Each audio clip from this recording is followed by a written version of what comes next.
Cerita ini bukan sembarang kisah tentang TKI di negeri Sakura.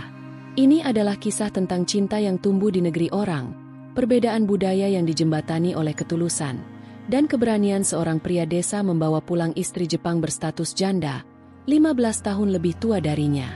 Jangan lupa subscribe channel ini, karena setiap kisah di sini akan bikin kamu menangis, tertawa, dan percaya bahwa cinta bisa datang dari arah yang tak terduga. Namanya Haris Maulana, pemuda Cirebon, usia 27 tahun, anak ketiga dari 5 bersaudara. Kulitnya sawo matang, rambut selalu dipotong cepak, dan matanya menyimpan rasa tanggung jawab yang tidak biasa. Haris bukan tipe pemuda yang banyak bicara atau menonjol di kampung. Tapi sejak kecil, dia dikenal rajin, sopan, dan suka menolong tetangga. Ayahnya sudah meninggal sejak ia SMA, dan sejak saat itu, Haris memikul beban sebagai tulang punggung keluarga, meski usianya belum seberapa. Tak banyak pilihan bagi pemuda desa seperti Haris. Setelah lulus SMA, dia mencoba berbagai pekerjaan. Mulai dari jadi tukang parkir di kota, bantu-bantu di warung tetangga, sampai kerja di pabrik konveksi. Gajinya tak pernah cukup untuk menopang kebutuhan keluarga yang makin berat. Ibunya, Bu Minah, sudah tua dan sakit-sakitan. 2 adiknya masih sekolah, dan kakak-kakaknya sudah sibuk dengan keluarga masing-masing. Satu hari, Haris duduk di depan musola kampung sambil memandangi langit sore. Kapan ya bisa punya penghasilan tetap, bisa bantu mak bangun rumah, bisa nyekolahin adik sampai kuliah? Gumamnya pelan. Di sebelahnya, temannya yang baru pulang dari luar negeri menyahut. Kalau kamu mau, coba aja ikut program TKI ke Jepang.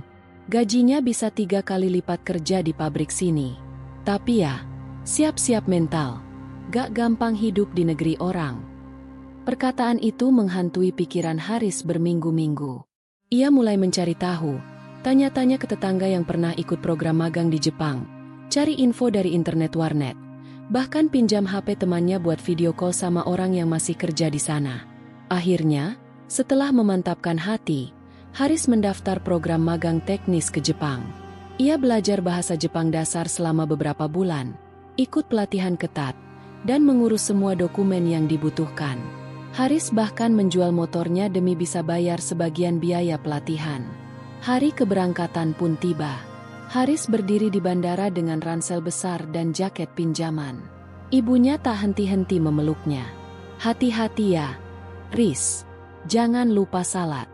Jangan gampang percaya sama orang asing, kata Bu Minah sambil menyeka air matanya. Haris menunduk, mencium tangan ibunya, dan berjanji, "Mak, tunggu aku. Aku janji pulang bawa sesuatu yang bisa bikin Mak bangga." 3 bulan pertama di Jepang adalah mimpi buruk bagi Haris. Ia ditempatkan di sebuah kota kecil di prefektur Mie, bekerja di pabrik pengemasan makanan beku.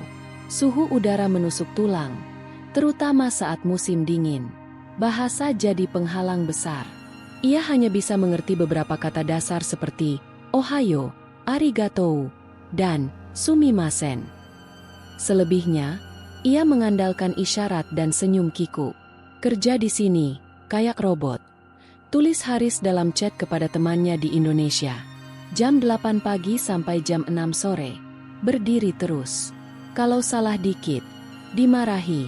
Tapi ya gaji gede. Selain tekanan kerja, Haris juga merasa sangat kesepian.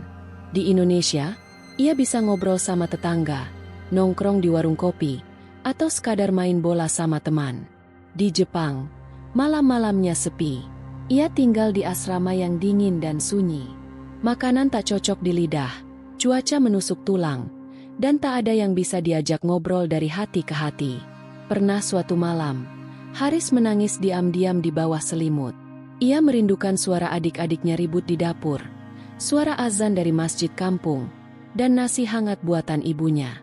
Tapi ia tahu, ini semua adalah harga dari perjuangan. Ia tak boleh pulang dengan tangan kosong.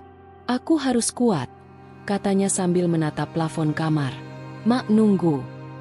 Suatu hari, karena kebutuhan finansial, Haris mengambil kerja paruh waktu, arubaito, di malam hari di pabrik bento, makanan cepat saji khas Jepang. Disinilah, Hidupnya mulai berubah. Hari pertama kerja malam di pabrik bento, Haris gugup. Ia masuk ke ruang produksi yang dingin dan berkilau seperti ruang operasi.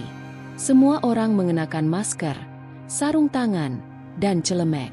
Mesin-mesin berderu, suara timer berbunyi setiap menit, dan para pekerja bergerak cepat seperti koreografi yang terlatih.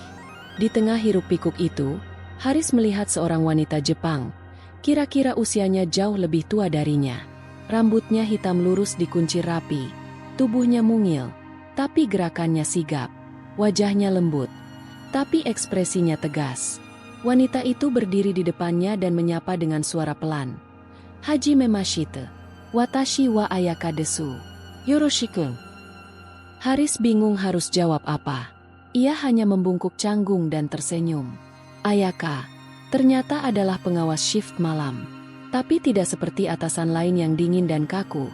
Ayaka sering membantu para pekerja asing yang masih baru. Ia menyederhanakan instruksi, mengulangi penjelasan, bahkan mengajari Haris cara mengatur suhu mesin pemanas nasi. Maaf, bisa ulangi? Tanya Haris suatu malam dalam bahasa Jepang patah-patah. Ayaka mengangguk, lalu mengulangi dengan lebih lambat. Koko oyondesor karasuguni oshokuji osumeru. Haris mengangguk meski belum sepenuhnya paham. Tapi ia terharu karena ada yang bersedia bersabar dengannya. Sejak malam itu, Haris mulai memperhatikan Ayaka.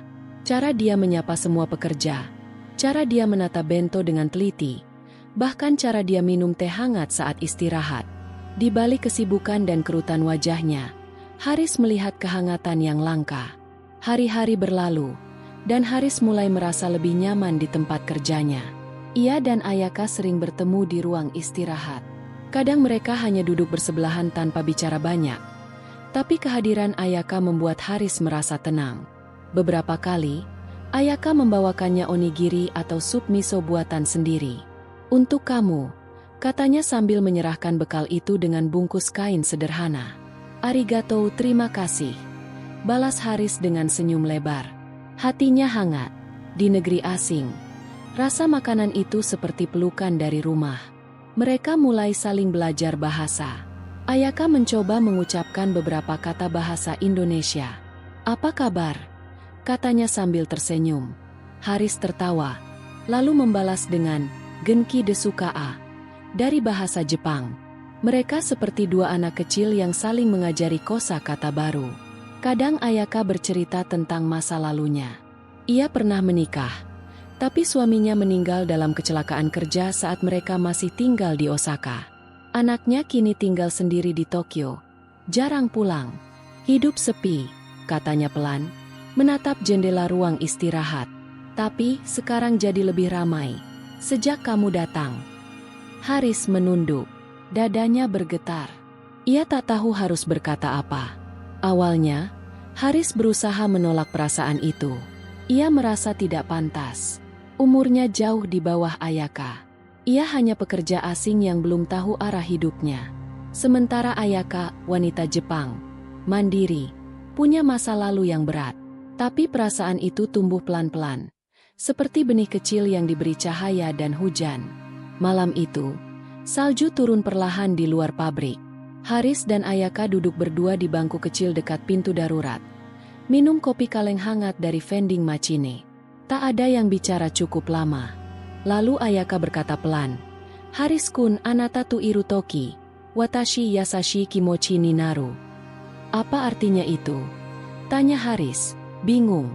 Kalau bersama kamu, aku merasa tenang. Detik itu juga, Haris tahu bahwa perasaan yang ia simpan bukan hanya dari satu sisi. Dan mungkin, untuk pertama kalinya dalam hidupnya, ia berpikir, mungkin aku bukan cuma ditakdirkan untuk kirim uang ke rumah. Mungkin, aku ditakdirkan untuk mencintai seseorang juga. Sejak malam itu, hubungan Haris dan Ayaka mulai berubah. Bukan lagi sekadar hubungan antara atasan dan bawahan, atau dua orang yang kebetulan sering duduk bersama saat istirahat. Ada hal yang tak terucap tapi terasa semakin nyata di antara mereka. Ayaka mulai sering menunggu Haris selesai kerja lembur. Lalu mereka pulang bareng melewati lorong-lorong stasiun yang dingin. Kadang mereka mampir ke konbini, minimarket 24 jam, membeli roti hangat atau coklat, lalu duduk di taman kota yang sunyi sambil menikmati sisa-sisa malam. Aku gak nyangka bisa dekat sama orang Jepang, kata Haris suatu malam, menatap langit yang bertabur bintang. Ayaka tersenyum kecil. Aku juga gak pernah bayangkan bisa tertawa lagi seperti ini. Haris menoleh, melihat wajah Ayaka yang diterangi lampu taman. Ada garis usia di sudut matanya, tapi justru di situ Haris menemukan keteduhan. Bersama Ayaka, Haris merasa dilihat bukan sebagai TKI, bukan sebagai pria asing yang tersesat di negeri orang, tapi sebagai manusia, dengan luka, harapan, dan keinginan sederhana untuk dicintai. Ayaka tak pernah mempermalukannya karena bahasa Jepangnya masih belepotan, atau karena status sosialnya jauh di bawah. Sebaliknya, ia menghargai setiap usaha Haris belajar, setiap hal kecil yang Haris lakukan dengan tulus. Hari demi hari berlalu, dan perhatian-perhatian kecil dari Ayaka menjadi penawar rindu Haris pada rumah. Ia mulai bisa tertawa lagi, merasa hidupnya punya warna. Saat teman-teman lain sibuk dengan hiburan malam, Haris lebih memilih duduk diam di taman bersama Ayaka sambil bercerita soal masa kecilnya di Cirebon. Dan Ayaka, ia mendengarkan, selalu dengan senyum hangat dan mata yang tak pernah berpaling. Ada satu sore di bulan Oktober yang menjadi titik balik. Haris sedang menyapu halaman belakang pabrik saat tiba-tiba turun hujan. Ia berlari kecil ke dalam sambil mengusap kepala yang basah. Ayaka yang melihat dari kejauhan langsung mendekat sambil membawa handuk kecil dan teh hangat. "Basah semua, kamu bisa masuk angin," katanya sambil mengeringkan rambut Haris seperti ibu kepada anak kecil. Haris terdiam, hatinya mencair. Ia menatap Ayaka lekat-lekat. "Kenapa kamu selalu baik sama aku?" tanyanya lirih. Ayaka terdiam sejenak, lalu menjawab, "Karena kamu mengingatkanku pada seseorang yang pernah membuatku percaya pada kebaikan, tapi sekarang, kamu lebih dari itu." Tak ada pelukan. Tak ada ciuman. Hanya dua orang yang saling menatap dalam hujan sambil merasakan perasaan yang tumbuh tanpa diminta. Haris menyadari, cinta itu tak harus heboh. Cinta bisa muncul dari perhatian sederhana, dari teh hangat, handuk kecil, dan tatapan yang tulus. Sejak saat itu, hubungan mereka tak bisa disembunyikan lagi. Beberapa teman kerja mulai berbisik-bisik. Ada yang mencibir, ada pula yang mendukung. Si Haris tuh deket sama Bu Ayaka, ya? Wah, beda jauh umurnya, gila juga tuh anak. Tapi Haris tak peduli. Ia tahu, cinta bukan soal cocok-cocokan umur. Cinta itu soal siapa yang datang dan bertahan saat kamu rapuh. Dan Ayaka sudah membuktikannya berkali-kali. Malam minggu itu, mereka duduk berdua di balkon apartemen kecil Ayaka. Kota di bawahnya berkilauan. Haris memandangi cahaya lampu sambil berkata, "Dulu aku pikir, aku cuma numpang lewat di Jepang. Kerja, kirim uang, lalu pulang. Tapi sekarang, aku malah pengen waktu di sini gak cepat habis." Ayaka memalingkan wajah, menatap Haris lembut. "Aku juga takut kamu pulang. Aku takut kehilangan satu-satunya orang yang buat aku merasa hidup lagi." Saat itulah, Haris menyadari satu hal. Ia ingin Ayaka menjadi bagian dari hidupnya. Bukan hanya di Jepang, tapi juga di masa depannya. Namun dalam benaknya, muncul banyak pertanyaan. Bagaimana jika Ayaka tak cocok hidup di Indonesia?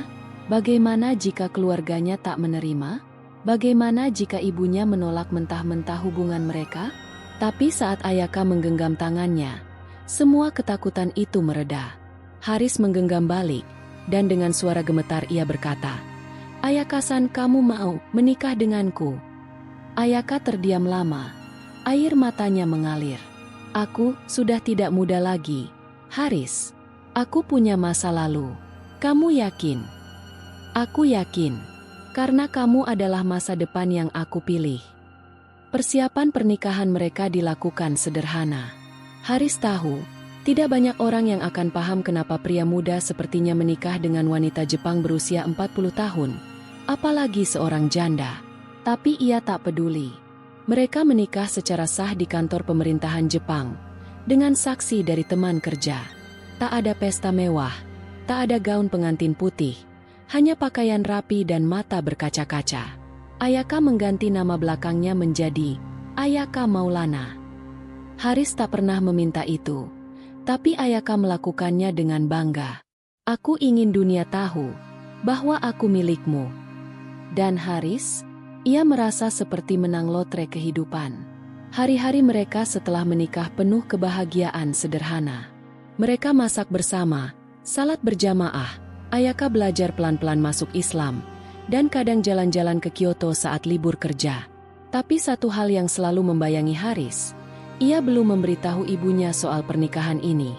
Setiap kali video call, ia hanya bilang, "Mak, aku sehat, kerja lancar, doakan ya." Tapi kali ini, ia tak bisa terus berbohong. Ia harus pulang, membawa kebenaran yang selama ini ia simpan. Haris mengajukan cuti pulang kampung setelah 5 tahun tak menjejak tanah kelahirannya. Ayaka ikut menyiapkan semua. Tiket, koper, bahkan belajar bahasa Indonesia lebih serius. "Apa kabar, Bu?" Dia ulang-ulang di depan cermin sambil tersenyum gugup. Haris hanya bisa tertawa melihatnya. Di bandara, Haris menggenggam tangan Ayaka erat. "Apapun yang terjadi, jangan takut. Aku bersamamu." Ayaka mengangguk, tapi dari matanya Haris tahu ia menyimpan banyak kegelisahan. Perjalanan panjang itu berakhir di tanah air yang panas dan riuh. Saat mereka keluar dari bandara, Haris mencium aroma tanah, sambal goreng, dan suara tawa anak kecil, semua yang ia rindukan. Tapi bersamaan dengan itu, jantungnya berdegup keras. Gimana kalau Mak gak terima? Pikirnya berulang kali. Sampai akhirnya, mobil travel berhenti di depan rumah kayu kecil di pinggir kampung. Di depan rumah, Bu Minah sudah berdiri, kurus dan berkerudung lusuh, tapi wajahnya bersinar. Haris turun, menahan air mata. Tapi sebelum sempat berkata apa-apa, Ayaka melangkah ke depan, menunduk, dan berkata pelan, "Saya cinta Haris, mohon terima saya." Suasana jadi hening sesaat.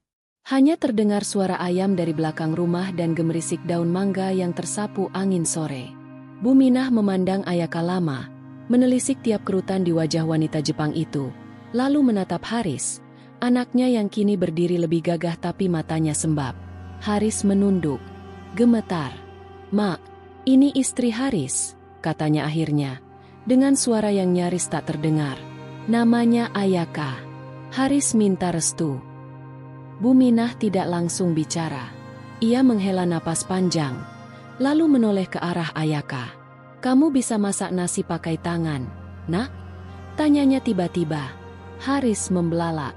Ayaka tampak bingung, lalu tersenyum kecil dan menjawab dalam bahasa Indonesia yang terbata. Saya mau belajar semua." Bu Minah masih diam, lalu berbalik masuk ke rumah. Haris langsung panik, mengejar. Mak marah." Tapi suara lembut Bu Minah dari dalam menjawab, "Bilangin dia masuk aja dulu. Di luar panas." Haris menoleh pada Ayaka, yang kini menatapnya bingung. "Dia nyuruh kamu masuk," kata Haris sambil tersenyum lega. Ayaka menunduk. "Alhamdulillah." Malam itu, ruang tamu rumah Haris berubah jadi tempat perkenalan lintas budaya yang paling aneh sekaligus hangat. Ayaka duduk bersila dengan kaku di atas tikar pandan, sementara Bu Minah memandangi wajahnya sambil mengunyah sirih. Di pojok ruangan, adik Haris yang bungsu diam-diam memfoto mereka dan membagikannya ke grup keluarga dengan caption, "Mas Haris beneran bawa istri bule." Wajah menangis kencang. Ayaka mencoba menyapa dengan sopan. "Apa kabar, Bu?" Bu Minah mengangguk. "Baik, kamu Islam?" Ayaka mengangguk cepat. "Ya, saya ikut Haris, saya sholat, saya belajar." Seketika, mata Bu Minah berkaca-kaca. Ia tak menyangka, wanita yang ia khawatirkan akan mengambil anaknya selamanya, justru menunjukkan kerendahan hati yang tak biasa. Perlahan-lahan, percakapan malam itu menjadi lebih santai. Ayaka bercerita tentang pekerjaannya, tentang makanan Jepang, dan bagaimana ia belajar mengucap Bismillah sebelum makan. Tiba-tiba, Ayaka mengeluarkan sebungkus kecil dari tasnya. "Ini, saya bawa teh dari Jepang. Harap Ibu suka." Bu Minah menerimanya pelan.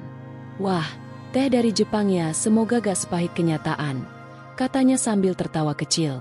Ayaka ikut tertawa meski tidak sepenuhnya paham. Tapi Haris tahu, itu adalah tawa penerimaan. Beberapa hari berlalu, dan Ayaka mulai mencoba menyesuaikan diri dengan kehidupan kampung. Ia belajar memakai daster, duduk di lantai, dan bahkan mencoba menanak nasi pakai dandang. Para tetangga tentu saja heboh. Itu yang bule ya? Janda Jepang katanya. Iya, tapi kok ramah banget ya? Tadi nyapa aku pakai bahasa Sunda loh. Gila, Haris naik kelas beneran. Tapi tidak semua komentar manis. Beberapa orang nyinyir, menyebut Haris aji mumpung, atau menuduh Ayaka cuma main-main. Ada juga yang menatap Ayaka dengan sinis saat ia ikut pengajian ibu-ibu. Tapi Ayaka tetap tersenyum, terus belajar, dan tetap berdiri di samping Haris tanpa mengeluh. Satu malam, Ayaka menangis di beranda. Aku takut kamu malu, Haris. Aku terlalu tua. Aku asing di sini. Haris langsung memeluknya dari belakang. Dengar, Ayaka, kamu bukan tamu di hidupku.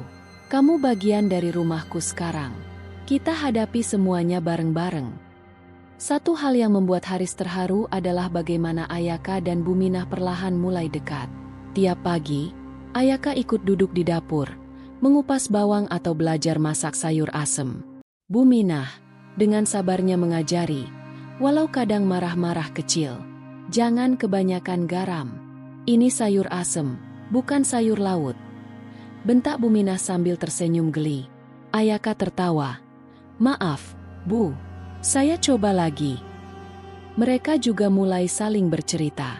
Ternyata, meski beda negara, usia, dan bahasa, dua perempuan ini punya satu kesamaan. Mereka sama-sama pernah kehilangan, dan sama-sama ingin melihat Haris bahagia. Suatu malam, Buminah memanggil Haris ke kamar. Riz, ibu dulu keras kepala. Ibu takut kamu ketarik dunia luar. Tapi sekarang, ibu malah bersyukur. Allah ngirimin kamu orang baik. Haris menggenggam tangan ibunya, menahan air mata. Makasih, Mak udah terima Ayaka. Hari keempat, Ayaka dan Haris berziarah ke makam ayah Haris. Ayaka membawa bunga melati dan duduk diam di samping Haris yang membacakan doa. Setelahnya, Ayaka berkata pelan, "Aku ingin tinggal di sini, Haris, di dekat ibumu, di kampung ini. Selamanya." Haris menatapnya lama. Tapi hidup di sini gak semudah di Jepang, Ayaka. Ayaka mengangguk. Aku tahu. Tapi aku sudah merasa ini rumahku juga. Hari itu, Haris memutuskan satu hal penting. Ia akan tetap bekerja ke Jepang, tapi dalam periode lebih singkat. Setelah cukup modal, ia akan buka usaha kecil di Cirebon dan menetap. Tak ingin lagi jauh dari Ayaka. Tak ingin lagi tinggalkan ibunya selama 5 tahun seperti dulu. Dan sore itu, di beranda rumah yang sederhana, sambil menyeruput teh hijau Jepang dari cangkir tanah liat, Haris berkata, "Kadang cinta memang datang dengan cara yang tak biasa. Tapi saat ia datang dengan tulus, tak peduli beda usia, beda bahasa, atau negara, dia akan tetap terasa pulang." Hari-hari berikutnya di kampung bukan berarti tanpa tantangan. Cuaca panas membuat Ayaka sering sakit kepala, dan nyamuk malam hari membuat tidurnya gelisah. Tapi ia tak pernah mengeluh. Ia tetap bangun lebih pagi dari Haris, ikut menyapu halaman, ikut ke pasar meski belum bisa menawar harga. Suatu pagi, Ayaka pulang dari warung dengan wajah panik. "Haris, tadi ada ibu-ibu tanya aku janda beranak atau tidak." "Aku tidak tahu jawab apa," katanya setengah panik. Haris tertawa terpingkal-pingkal. "Itu pertanyaan khas emak-emak sini. Jawab aja. Saya janda, tapi anaknya gak ada, karena kamu adalah satu-satunya yang aku jaga." Ayaka memukul lengan Haris pelan. "Naka Aal." Tapi senyumnya mengembang. Dari situ, mereka belajar tertawa di tengah ketidaknyamanan. Belajar bahwa adaptasi bukan sekadar menerima lingkungan, tapi juga membiarkan hati ikut tumbuh di tanah yang asing. Haris makin yakin, cinta Ayaka bukan cinta sesaat. Ini adalah cinta yang dibangun di atas pengorbanan, keberanian, dan kejujuran. Kabar tentang Haris dan Ayaka menyebar ke banyak tempat. Teman-teman lama Haris yang dulu menertawakannya, kini datang berkunjung dan minta cerita. "Bro, ajarin dong cara dapet janda Jepang." Haris hanya tertawa. "Ini bukan soal janda, bro. Ini soal siapa yang nemenin kamu pas kamu jatuh." Beberapa teman Haris bahkan terinspirasi. Mereka mulai berpikir bahwa pulang kampung bukan berarti gagal, dan menikah dengan seseorang yang lebih tua bukan berarti malu. Ayaka, tanpa sadar, menjadi ikon kecil di kampung itu. Anak-anak memanggilnya Bude Yaka, dan ia pun mengajar anak-anak sekitar menggambar bunga sakura dan huruf hiragana. Buminah yang tadinya khawatir, kini malah sering bangga bercerita. "Anakku nikah sama orang Jepang, nak. Baiknya minta ampun. Bisa ngupas kelapa juga sekarang." Dan Ayaka? Ia hanya tersenyum di balik pintu dapur, menggenggam tangan Haris erat. 1 tahun berlalu. Haris kembali ke Jepang untuk menyelesaikan kontrak terakhirnya. Kali ini hanya 6 bulan. Ayaka tetap di kampung, tinggal bersama Buminah. Tiap hari mereka video call, dan Ayaka mengabari, "Hari ini aku bisa masak opor ayam sendiri. Enak banget." Haris tersenyum bangga. "Mak nyuruh kamu ikut arisan belum?" "Sudah. Dan aku dapat giliran pertama." "Aku bingung itu untung atau rugi," jawab Ayaka sambil cemberut. Haris tertawa keras. "Kalau dapat giliran pertama, itu berarti kamu dipercaya, sayang." Di Jepang, Haris menabung lebih giat. Ia ingin pulang bukan hanya membawa uang, tapi juga membawa mimpi yang dulu cuma bisa ia bisikkan di dalam hati. Buka warung makan kecil bersama Ayaka. Nama warungnya akan ia beri Warung Sakura Ibu. Saat Haris pulang untuk terakhir kalinya, Ayaka menjemputnya di bandara bersama Buminah. Kali ini bukan sebagai istri yang canggung, tapi sebagai bagian dari keluarga yang utuh. Ia sudah mengenakan gamis batik lembut. Rambutnya tersanggul rapi, dan senyumnya makin tenang. Haris memeluk ibunya, lalu memeluk Ayaka erat. "Aku pulang, beneran pulang." Ayaka menahan air mata. "Aku siapkan sambal goreng, tahu isi, dan teh manis." Di jalan pulang, Haris menatap jendela mobil dengan perasaan yang sulit dijelaskan. 5 tahun lalu, ia pergi sebagai pemuda penuh harap tapi kehilangan arah. Kini ia pulang sebagai pria dewasa yang menemukan rumah, bukan hanya di tempat ia lahir, tapi di hati seorang wanita yang pernah kehilangan, dan tetap memilih untuk mencinta lagi. Dan Haris tahu, ini bukan akhir cerita.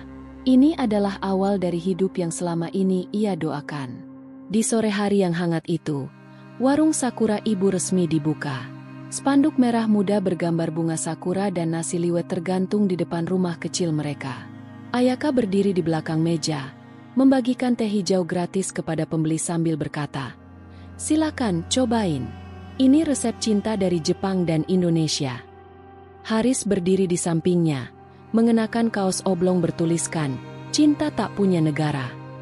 Di pojok ruangan, Buminah mengipas sate dengan penuh semangat sambil berkata, "Yang jomblo, cepet-cepet nikah, jangan kalah sama anak saya."